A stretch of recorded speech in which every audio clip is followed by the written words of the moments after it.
Acho que tem uma coisa muito mais nuançada com relação à abstinência que é interessante, assim. Eu acho um conceito potente e por isso que na sequência eu vou diferenciá-lo de neutralidade, porque a abstinência da forma como eu estou propondo que seja apropriada, né, para o analista, que ele se aproprie, né, desse conceito, diferente de neutralidade. E se a gente pensar no princípio de abstinência nuançado, sem essa coisa caricata, né, a gente vai poder pensar em cenas, em momentos clínicos muito... pequenos recortes do momento clínico a gente pode pensar nessa questão da abstinência. Por exemplo, uma demanda, às vezes o paciente está falando com a gente e na cena clínica, na situação clínica, a gente sente uma tendência a completar a frase do paciente. E muitas vezes a gente não deixa espaço para que essa frase, por exemplo, seja completada por ele mesmo e essa posição, esse gesto criativo e ativo venha do paciente. Por N circunstâncias, angústia do analista, às vezes a gente tende a querer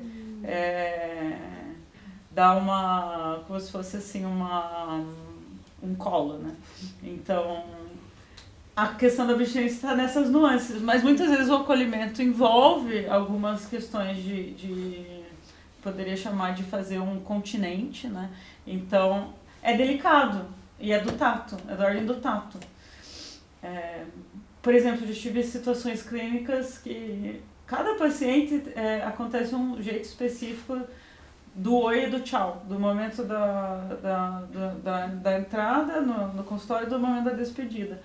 E alguns, por exemplo, eu percebo que eu abro a porta e outros eu percebo a importância de deixar esse gesto acontecer pelo paciente, né? E isso muda também de momento a momento clínico. Então, fazer, às vezes, antecipar-se ao gesto, por exemplo, de abrir a porta, às vezes é importante naquele caso para a gente entender esse espaço ativo do paciente, né? A possibilidade... Depois eu vou até trazer uma contribuição unicotiana sobre isso, assim.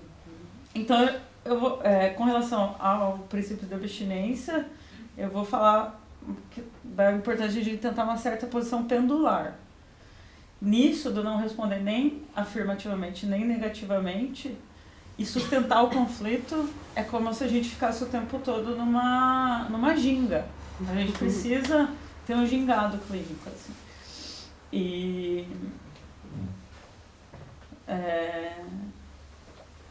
E é isso, permitir um certo grau suficiente, assim, um grau suficiente de desconforto para essa mobilidade, digamos assim, do paciente.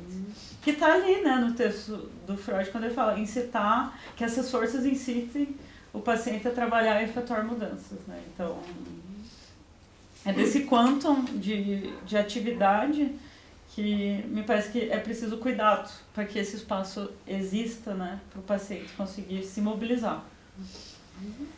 Então, nesse movimento pendular, uma contribuição que eu acho muito legal do Winnicott e que pode nos ajudar a pensar, né, nessa ginga, eu não sei se vocês conhecem, ele vai propor a questão da criação e apresentação do objeto. Então, eu vou fazer um resumão, né? Vai ser bem recortado, mas só para a gente acessar essa ideia. Quando ele fala de apresentação e criação do objeto, remetendo, né, ao processo de organização psíquica do bebê, ele fala, por exemplo, a gente sempre retoma a questão da amamentação, né? É bem comum assim para falar do bebê. Ele fala assim, é importante o ambiente cuidador dessa criança ter tato, né? No final das contas é sobre tato, né?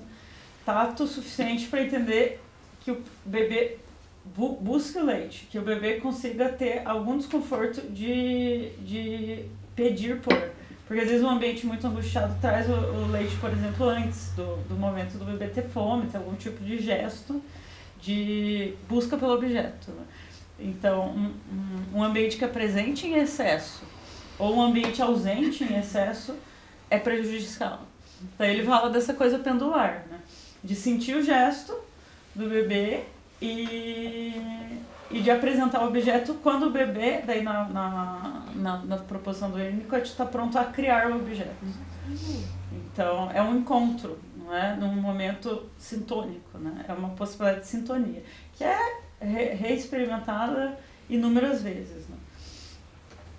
Não é, o Winnicott brinca, ele vai falar a mamada teórica para fazer uma referência a uma cena, mas ela é infinita e vai se repete, às vezes, digamos assim, o seio atrasa, o seio chega antes, essas questões, né? Uhum. E daí a gente, às vezes, na nossa cabeça que tende a ser dualista, positivista, pensa uma única cena que resolve tudo. Sim. Então, eu acho legal, acho uma proposição bem interessante do Winnicott para pensar esse movimento pendular e um timing, né? Existe um timing que está na clínica e, nas palavras do Freud, né, ele vai falar de uma maneira bem direta sobre o timing da interpretação. Ele vai, se não me engano, está em Recordar, Repetir, Elaborar, ele vai falar da interpretação, a importância da interpretação chegar quando o paciente está pronto a fazê-lo, né? Então, nem antecipar uma interpretação e nem não estar junto na construção. Então, muito depois, 1937, final da obra do Freud, ele fala em construções de análise e fala dessa mutualidade da construção, né? E da criação dentro da situação clínica. Então, é bem interessante para a gente entender essa questão pendular e do timing.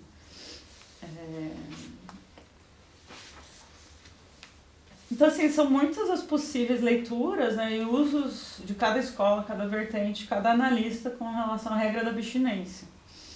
E a gente vai ver uma equivalência, muitas vezes, né, com relação à abstinência e neutralidade. Para mim, isso me preocupa. É essa leitura, quando a gente equivale abstinência à neutralidade. E isso não deixa de estar no Freud. Ele, em alguns momentos, equivale o termo neutralidade à abstinência. Até teria que ver direito na tradução, porque muitas vezes muita coisa se perde na tradução, né? Eu não sei se no alemão tinha equivalência, mas em algumas traduções aqui para o português a gente vai ver equivalência entre princípios de abstinência e neutralidade.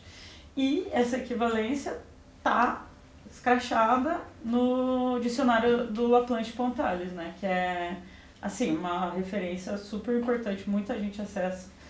E o que está no dicionário? Quando a gente vai ler sobre neutralidade, está lá como um conceito. Está escrito assim: uma das qualidades que definem a atitude do analista no tratamento, a neutralidade, né? O analista deve ser neutro quanto aos valores religiosos, morais e sociais. Isso é, não dirigir o tratamento em função de um ideal qualquer e abster-se de qualquer conselho. Neutro quanto às suas manifestações transferenciais, o que se exprime habitualmente pela fórmula não entrar no jogo do paciente. Neutro quanto ao discurso do analisante, isto é, não privilegiar a priori, em função dos preconceitos teóricos, um determinado fragmento ou um determinado tipo de significações. Quando você vai ler a regra da abstinência, a neutralidade está bem extensa, e daí a regra da abstinência está mais resumida e está escrita assim no dicionário. Eu fiz um recorte ali, né? A regra da abstinência é colocada como, daí aspas, simples consequência da neutralidade. Então tem uma equivalência, a coisa é justaposta, assim, né? E é isso que acontece muitas vezes, né? Quando a gente vai pensar nesse conceito, essas duas questões estão justapostas. E aí que me vem um apontamento crítico e preocupado com as consequências dessa equivalência, né? Na minha opinião, Laplanche e Pontales, eles mostram uma faceta caricata da questão da neutralidade e onde mora o perigo, né? Na minha opinião, um analista neutro, de acordo com isso que a gente lê ali no dicionário, tentar deixar em suspenso os valores religiosos, morais, sociais, políticos, a rigor e na radicalidade, né, dessa leitura, significaria que seria possível o analista então se despir de todos os marcadores sociais e identitários que inevitavelmente o atravessam, quer sejam seus atributos de gênero, classe, raça, idade, deficiência, etc. E quer seja também pela conjuntura em que atende, ou seja, o território em que ele se localiza, o território em que localiza o consultório, suas escolhas estéticas do local, até a roupa em que ele veste, o corte de cabelo, inclusive a forma como ele estabelece os honorários e a forma como ele pensa e regula a própria declaração de renda. Isso tudo não o deixa neutro. E é uma suposição muito caricata mesmo, achar que é possível deixar isso em suspenso. Né? Ou seja, né, dito de outro modo, supor-se neutro significa também a suposição de um individualismo radical que não contemplaria, então, uma ideia de coletividade e dos atravessamentos sociais que nos constituem, como a nossa conjuntura socioeconômica, situação política, contingências territoriais, etc. Supor-se neutro significaria que a própria ação de fazer-se neutro não traria consequências na própria relação transferencial. No sentido micro, na relação transferencial, e no sentido macro, no laço social. Então, essa suposição de neutralidade, inclusive, ela não é neutra. Uhum. Então, eu acho interessante essas torções, né, pra gente observar.